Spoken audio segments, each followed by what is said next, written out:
Znane so zadnje podrobnosti o letalski nesreči hidroplana v Sydneyju. 5 od 6 ljudi je v nesreči umrlo in vsi so bili britanski državljani, ki so se med seboj poznali. Razbitine letala so potopljene 13 metrov pod morsko gladino blizu mesta Kawana, severno od Sydneyja.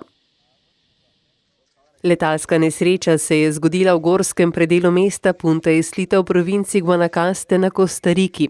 Strmoglavilo je letalo, ki je imelo na svojem krovu 10 ameriških državljanov in 2 lokalna člana posadke. Vsi potniki in člana posadke so v nesreči umrli.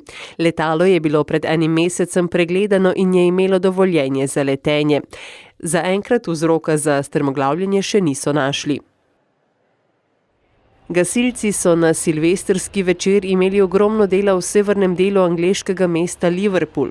Na parkirišču se je razdivjal ogromen požar, ki je uničil več 100 avtomobilov in povzročil evakuacijo prebivalcev iz bližnjih stavb. Avtomobili so bili popolnoma uničeni. Lastniki pa se bodo morali obrniti na zavarovalnice, da jim povrnejo nastalo škodo.